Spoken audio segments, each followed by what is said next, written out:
Hi, I am Stasada Ryškienė, a student at Kaunas Technology University and a teacher at Kuršėnai Pavenčiai School.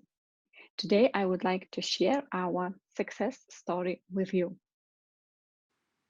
So last year, I joined Up2U project and successfully completed the training course, learning how to use Moodle in my teaching. During the training, we had to create our own Moodle course on the chosen topic. I decided that I would create a course for my fellow teachers at Kuršėnai Pavenčiai School so that they could also learn to use Moodle in their own teaching. I set up our own learning environment, which was provided by Kaunas Technology University, and 18 out of 60 teachers successfully completed the course. This year, when all the schools in Lithuania went on lockdown, we immediately decided that we would continue the project and we would use Moodle for distance teaching. I set up a new course and all the teachers from my school joined it in one day. We started learning together, sharing resources, different online learning material, and tools that could be implemented in Moodle as well. Most importantly, we started to help each other like never before and support each other while getting ready for distance teaching. We used to meet regularly in Big Blue Button, but also followed all the training events that were led by Kaunas Technology University, Up2U, GITIS, and Ausra. So with all this help, in 2 weeks' time, we managed to get ready for distance teaching. All the teachers created their own courses that we called virtual classrooms. At the moment, all our school community that consists of 410 pupils and 60 teachers use Moodle virtual learning environment for everyday distance teaching. At the moment, you can see a virtual classroom of second graders. They are 7-8-year-olds presented, and as you can see, the teacher uses different tools and also external tools embedded in Moodle successfully. Every day, teachers meet their pupils in video lessons according to the schedule using Big Blue Button, but they also set up tasks in Moodle that pupils can do on their own later during the day.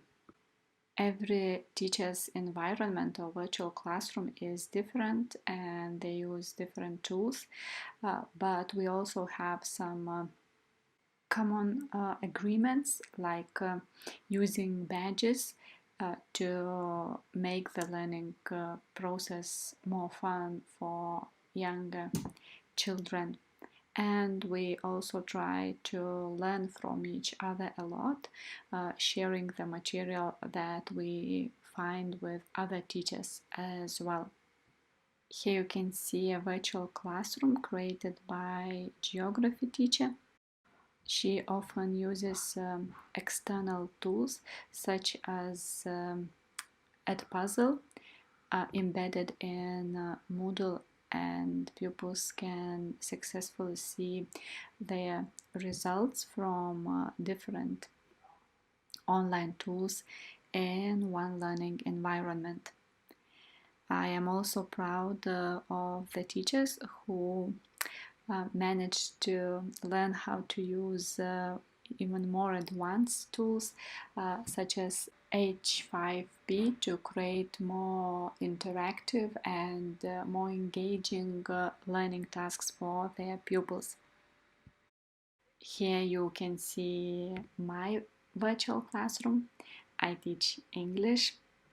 And as I have more than one class, as you can see, I use group method and group restrictions so that I could have all my classes, all my pupils in one environment, but I could give them separate tasks and restrict access so that pupils could see only the tasks set for them. And I'm also very happy that I could use SCORM packages of the tasks that I created before and upload them to Moodle that we are using now. To sum up, thanks to Up2U project, Kaunas Technology University, and especially Gytis and Ausra, our school managed to adapt to distance learning in 2 weeks' time and successfully teach our pupils at home in lockdown for more than 6 weeks now. And I am sure when lockdown ends, the advanced skills that we developed will be of great importance, not only to all the teachers, but also and most importantly to our pupils entering colleges and universities later. So thanks. Up to you.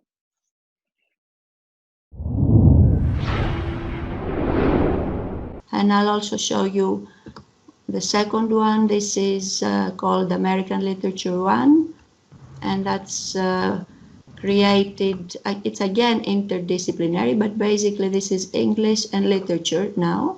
So it's teaching the language through literature. It is based on a very well-known book, Beloved, by Toni Morrison. Toni Morrison also got a Nobel Prize for Literature for this book. So in this course, the way it is structured, it's very similar, but they have first of all the meeting room up here. It's the same like I showed you earlier. So they have the meeting room and they can always meet here if they want. They have the two dictionaries again right on top here, the top of the page, so they can easily find them all the time.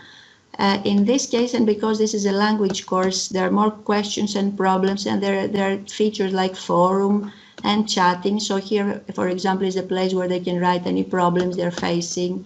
So this is the general forum. And then it's in units again. The first unit gives information about the author. And then the next part, and that's another feature I'd like to show you about H5P and how it is used. We can use it to create timelines. This is a powerful tool because it has lots of different uses. So this is an example of creating a timeline, and timeline is easy to use because they can see the information here. They can click on each one if they want, but they can also click on the arrows, and they are given some information about the book, when it was published, some more about it, and so they can see the most important information included in the course based on what I wanted them to learn. So then there is a video, like we said before in the previous course, questions about the video.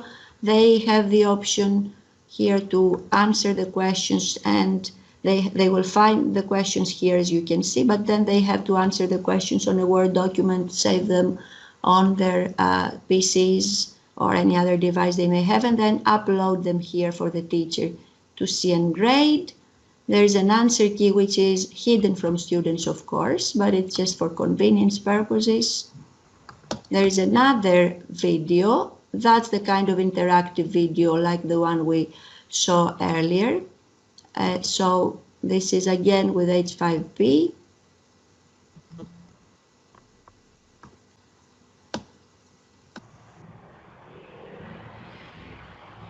So then I'm going on. There are several things one can do. For example, uploading here, I have uploaded the front and the back covers of the book because I wanted them to predict certain things. There is this discussion tool where they can discuss, it's like chatting. Here is like a form, they can predict the plot and they can write a short response to this task. Summary of the plot of the book, again, it's the simple video, and they have to simply answer these two questions by writing in short answers with this one.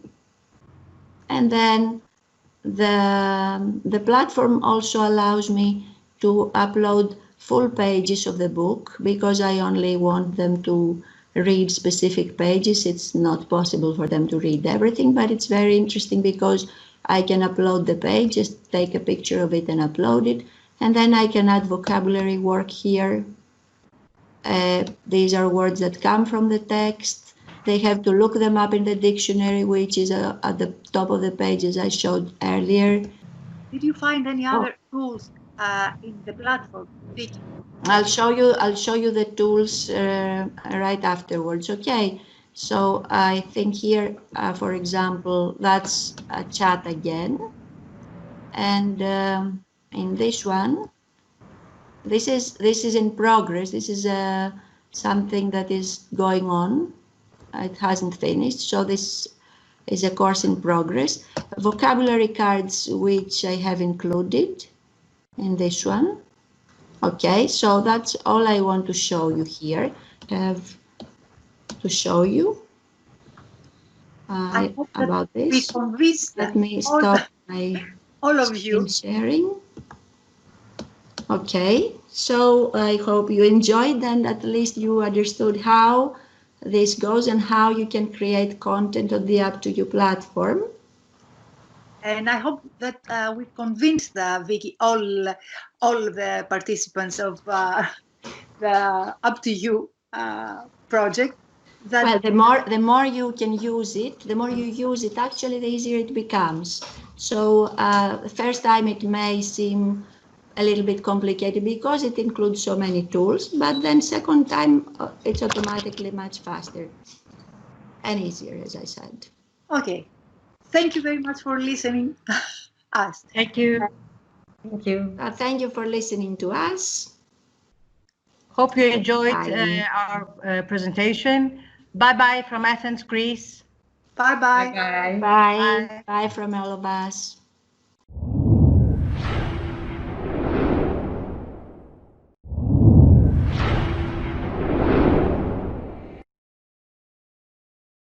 During the school year 2018 to 2019, an interdisciplinary project regarding the construction of the Tunnel of Samos by Eftalinos was implemented with students of 3 different high schools in Athens. The Up2U platform that we used offered tools for the integration of varied disciplinary areas of the curriculum, such as geometry, science, English as a foreign language, ancient Greek language, and history. The 3 schools, in each school, the teaching procedures were modified accordingly to fit the needs of different age groups and the specific characteristics of each school, the subjects taught by other teachers from the above-mentioned schools that participated in the project. Each school had prepared its own course, but we all had access to all 3 courses so as to be able to make use of material already created by the other 2 schools.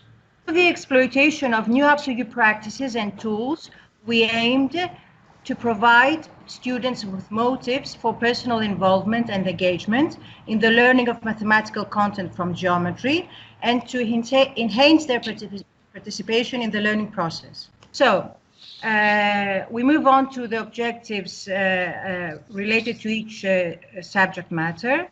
So regarding the subject of mathematics, some of the objects were the following: the exposure of the students to the cultural dimension of mathematics and the use of prior knowledge of mathematical concepts such as similar triangles and Pythagorean theorem in real-life situations. Some of the learning objectives concerning the subject of English as a foreign language were the following: acquisition of lexical items and collocations related to geometry and technology via specific authentic audiovisual material, and the improvement of listening and speaking skills based on concepts related to geometry. Look, one of the learning objectives regarding the subject of chemistry was the exposure of the students to the notion of solubility of salts and the problems that salts may cause, such as soil erosion.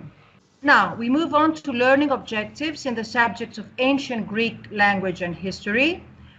Some of them were acquaintance with the historical and cultural context of the era when the Tunnel of Samos was excavated, linking knowledge, principles, and attitudes as portrayed and projected by ancient Greek texts to to contemporary life in order to highlight the timeless values of these texts. The problem related to mathematics was the following. A mountain stands between the town of Samos and the fountain that served as its water supplies. The two questions that the students had to cope with were the following. How could the two teams of people meet underground while working at the same elevation simultaneously on the excavation of a tunnel from both opposite ends, A and B of the mountain? And the second question was, how can we calculate the length AB? Now, I'm going to present some general information regarding the use of the Up2U tools that we used.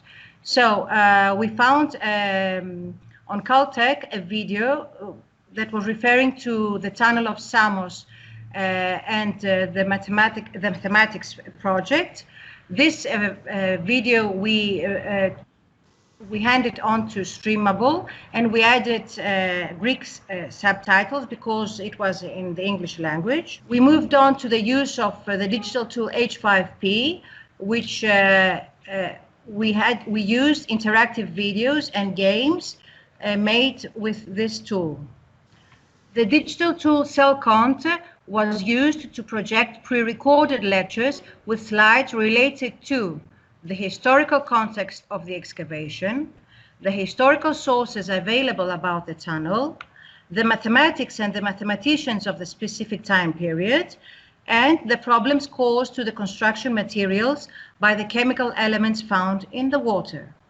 Another tool that we used was Padlet, a Web2 tool, which was incorporated for students to write on their impressions regarding this project. The digital tool Knockplop multi-party meeting was used for the students to work online in teams so as to resolve the problems handed out to them by the educators, either during classwork on site or via the recorded lectures presentations. In conclusions, some of the conclusions of this project were the following. The students' active involvement in this interdisciplinary framework helped them to conceive knowledge from both mathematics and other disciplines in a meaningful context, made them realize that mathematics is a cultural and social construction, a component of our world, and offered students motivation for personal involvement in the instruction of mathematical content from geometry and reinforced their participation in the learning process.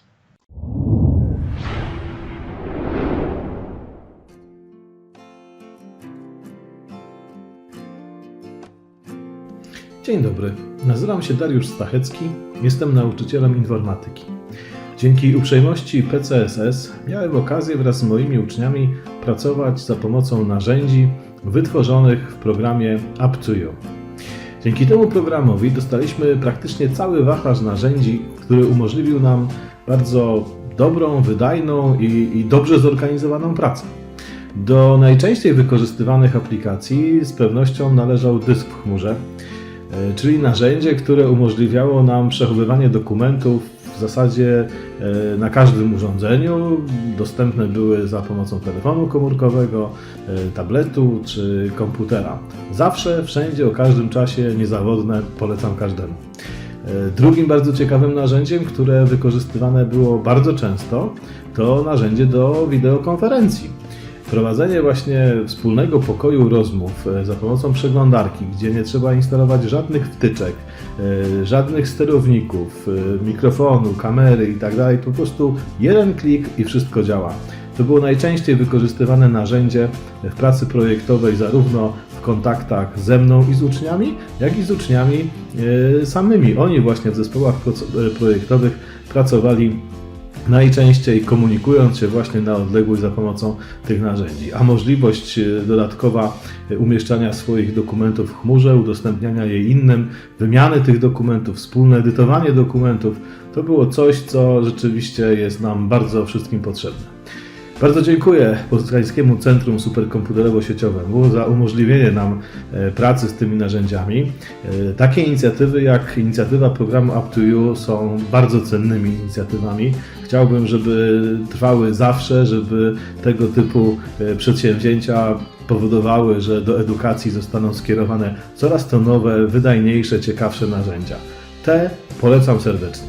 Dziękuję bardzo. Panująca sytuacja pandemii w Polsce sprawiła, że musiałem zacząć szukać aplikacji i narzędzi, które pozwoliłyby mi prowadzić zajęcia w tej formie. I znalazłem na stronie PCCS informacje o organizowanych webinariach. Podczas tych spotkań poznałem m.in. takie narzędzia Up2U jak EduBlock, wideochat czy dysk w chmurze. W specyfice mojego zawodu najbardziej wykorzystuję i podoba mi się wideochat. Łatwość wideochatu polega na wysyłaniu linku do ucznia, który klikając w niego wchodzi bezpośrednio do pokoju. Mogłem uczniom udostępniać filmy pokazowe opisujące technikę wykonania różnych ćwiczeń. Program też ten daje możliwość omówienia na gorąco fragmentów meczu, a następnie wspólnie z uczniami mogliśmy omówić taktykę gry poszczególnych zespołów. Uczniowie bardzo pozytywnie odebrali to narzędzie, wręcz domagają się teraz, abym korzystał z niego częściej. Jestem bardzo zadowolony z dostępności i prostoty wideochatu. Między innymi aplikację tą Up2U wideochat poleciłem też swoim kolegom, nauczycielom z innych województw, między innymi z województwa pomorskiego czy świętokrzyskiego. PCCS i narzędzia Up2U w dużym stopniu przyczyniły się do podniesienia efektywności i atrakcyjności prowadzonych lekcji w formie zdalnego nauczania. Dziękuję za uwagę. Nazywam się Anna Pietrzkiewicz, uczę w Technikum Gastronomicznym w Poznaniu oraz w Liceum Zaocznym. Dzięki PCSS ja mam okazję poznać narzędzie Up2U, no i je przetestować. Takie narzędzia jak wideokonferencja, dysk czy platforma online bardzo pomagają w pracy nauczyciela, w szczególności teraz w dobie epidemii, kiedy mamy łatwiejszy kontakt z uczniami. Najważniejsze i najfajniejsze w tym całym urządzeniu jest to, że jest ono dość proste do obsługi, jest łatwość dostępu, przez co możemy wszyscy z niego korzystać. I na pewno można by było coś jeszcze zmienić, na przykład w strefie szkoleń, by każda osoba miała jakiegoś swojego opiekuna, do którego mogłaby się zwracać, tak jak ja mogę prosić o pomoc pana Kawalsińskiego. Też chciałabym, żeby na przykład było coś takiego, żeby rodzice się nie bali, że logując się czy pobierając jakieś dane są zagrożeni. Także powodzenia. Dziękuję. Buongiorno, mi chiamo Rita Irene Cipriani e sono docente presso il Liceo Linguistico e Scientifico Statale di Ceccano, dall'Italia. Insegno lingua e letteratura francese sulle classi dalla prima alla quinta del liceo linguistico e ho aderito al progetto Up2U sin dal suo esordio nel 2017. Ho deciso di partecipare perché sono sempre alla ricerca di corsi di formazione, di training che possano e progetti che sono volti alla innovazione didattica, quindi cerco ambiti e spazi di formazione che possano essere più ampi nella innovazione didattica, sia dal punto di vista tecnologico che dal punto di vista proprio della didattica. Il progetto Up2U l'ho trovato di grande interesse anche perché ci è stato fornito sia il quadro pedagogico che gli strumenti, i tools da poter utilizzare. Io partivo un tantino avvantaggiata perché la scuola in cui insegno ormai da 7 anni è una scuola altamente innovativa e che ha strumenti tecnologici piuttosto avanzati. Naturalmente io ho avuto modo di conoscere strumenti e metodologie nuove che ho tentato subito di applicare in classe, anche perché ho capito che il learning by doing andava fatto prima da me e poi per poi proporlo ai ragazzi, per cui ho cercato di trasferire sin da subito ciò che apprendevo negli incontri e dagli incontri in classe. Allora, innanzitutto una certa sistematicità nel lavoro e poi l'idea assai concreta che per poter progettare uno scenario pedagogico ci vogliono degli schemi molto, molto precisi da seguire, che la didattica estemporanea, braccio frontale, ha trovato ormai il suo tempo, insomma ha fatto il suo tempo, e che comunque ci sono il lavorare per ottenere un prodotto in modo collaborativo con i ragazzi dà sempre dei frutti piuttosto interessanti. Allora, l'emergenza Covid è stata per noi uno stravolgimento completo della didattica, in quanto appunto sin dal 5 di marzo ci siamo trovati a cambiare approccio totalmente rispetto ai ragazzi e alle classi. Ripeto che questo tipo di didattica, anche altamente multimediale, con l'uso di tecnologie, nella mia scuola era già ampiamente in uso e che i ragazzi erano praticamente tutti pronti, così come tutti i colleghi che fanno parte, i 100 colleghi che fanno parte del collegio dei docenti. Tuttavia è naturale che a distanza tenere lezioni quotidiane di 45-50 minuti può essere molto complicato se non si sceglie una didattica del fare. La lezione frontale, il ripresentare in video ciò che si può fare in classe non funziona, e quindi sin da subito si è capito che avremmo dovuto trovare strumenti e approcci diversi. Per cui naturalmente è stato utile proprio quell'approccio del coinvolgere i ragazzi in attività collaborative. L'uso della classe rovesciata è stato ampiamente applicato, il lavorare su contenuti condivisi, su piattaforma. Nell'ambito Moodle abbiamo per esempio dato e fornito test da svolgere a casa anche per la valutazione, e poi naturalmente il prodotto, cioè qualcosa da mostrare, da condividere con gli altri, è sempre vincente. Per cui anche io insegnando una materia linguistica, è evidente che la multimedialità funziona, caricare un video piuttosto che produrre un audio, commentare. I ragazzi hanno imparato a fare i fumetti per presentare situazioni di dibattito, poi creando uno spazio comune, è stato assolutamente utile.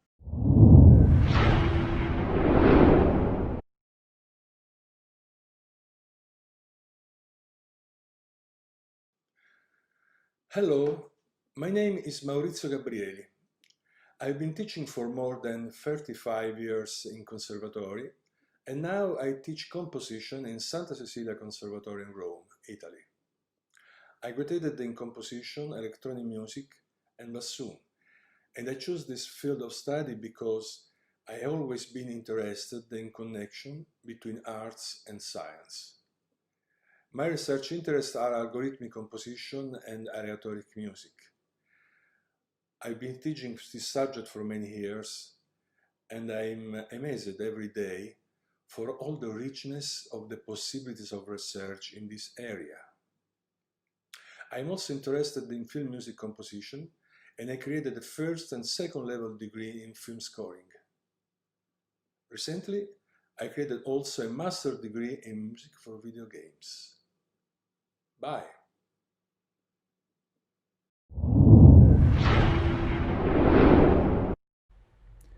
Hello, my name is Michele Dell'Avventura and I'm a learning expert, researcher and instructional designer. I graduated with my degree in music technology at about 25 years ago. I chose that field of study because I've always been interested in artificial intelligence. My research interests are two. The first one is about the correlation between music and mathematics, with a particular emphasis on artificial intelligence systems in the field of computer-aided musical analysis. The second one is about the use of the web technologies for teaching. I'm the author of several articles presented at many conferences all over the world and published in international science magazines. I'm a member of scientific committees in international conferences and international online journals. I teach in the high school and at the university music technologies and online technologies for music and e-learning. I'm currently involved in several researches related to technology-supported learning for dyslexic students and learning through the use of social media. I needed to find a solution to meet the students' needs, therefore to help my students to learn, to improve their skills and knowledge.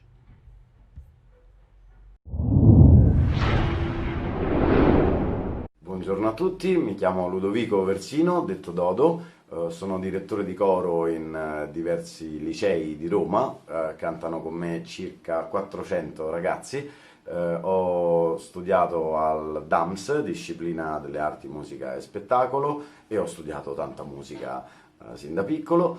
Credo nel progetto Up2U perché credo in un sistema di insegnamento integrato, ovvero che integri le lezioni in presenza con lezioni fatte a distanza attraverso la tecnologia che ultimamente ci è finalmente messa a disposizione.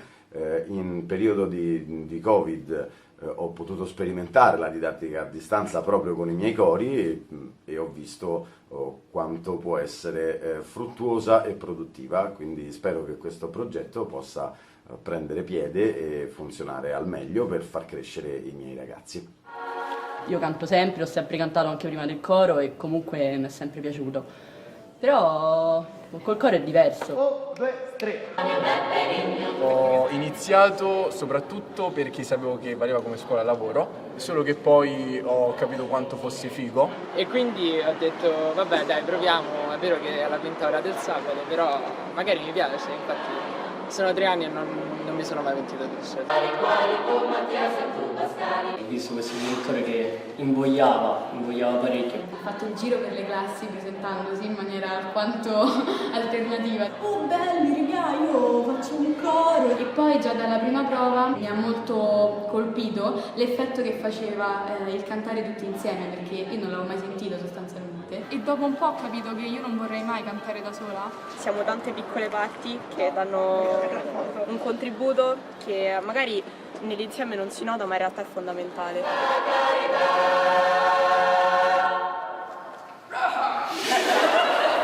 Noi facciamo anche alcuni arrangiamenti con l'aiuto di Dodo e abbiamo arrangiato un paio di pezzi di cui andiamo molto fieri, perché è stata anche un'occasione per vederci fuori dalle prove e metterci tutti insieme. Anche perché abbiamo stretto molto tra di noi, proprio come amicizia, sì. Sinceramente io non mi aspettavo che un coro potesse essere questo.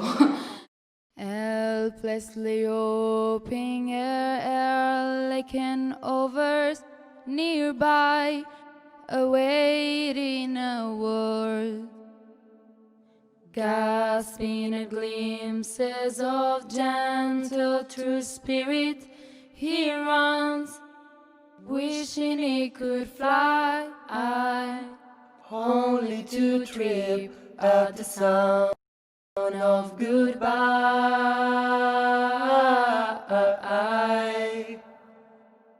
Wordlessly watching, he waits by the window and wonders at the empty place inside, heartlessly helping himself to her bad dreams. He worries, did he hear a goodbye? Or even hello. They are one person, they are two alone, they are three together, they are for each other. Stand by the stairs.